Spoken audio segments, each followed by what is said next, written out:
जब भारत की सरकार, विदेश मंत्रालय और यहां तक कि दुनिया के सबसे बड़े सुपरस्टार शाहरुख खान तक की अपीलें नाकाम हो गई, तब एक बुजुर्ग मुफ्ती ने ऐसा कमाल कर दिखाया कि पूरी दुनिया हैरान रह गई। केरल की रहने वाली नर्स निमिषा प्रिया को यमन की एक अदालत ने हत्या के जुर्म में मौत की सजा सुनाई थी। 16 जुलाई 2025 को उसे फांसी दी जानी थी। भारत में उसकी मां, उसका मासूम बच्चा और करोड़ों लोग यही दुआ कर रहे थे कि किसी तरह उसकी जिंदगी बच जाए।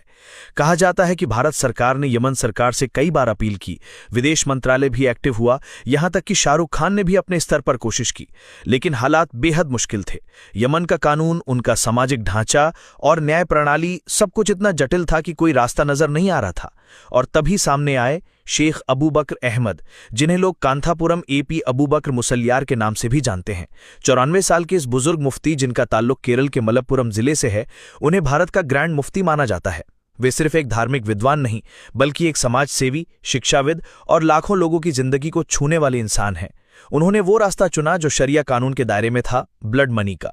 यमन के कानून के मुताबिक अगर किसी मर्डर केस में मृतक के परिवार को पैसे दिए जाएं और वो माफ कर दे, तो फांसी की सजा टाली जा सकती है। शेख अबू बकर ने न केवल यमन के बड़े धार्मिक विद्वानों और पीड़ित परिवार से संपर्क किया, बल्कि भारत में भी एक विशेष टीम बनाकर पूरे मामले की निगरानी शुरू की। ये काम आसान नहीं था, क्योंकि यमन युद्धग्रस्त देश है।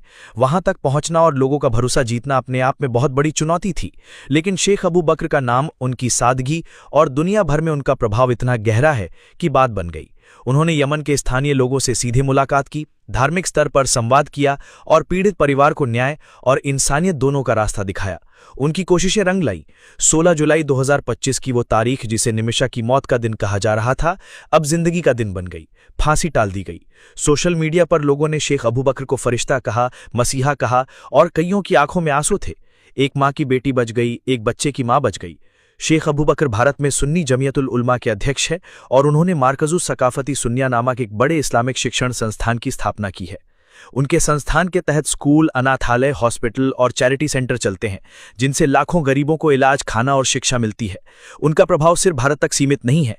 अरब देशों, अफ्रीका और खाड़ी देशों में भी उन्हें सम्मान की निगाह से देखा जाता है। उनकी सादगी, उनका ज्ञान और हर मजहब के प्रति सम्मान की भावना, यही उनकी सबसे बड़ी ताकत है।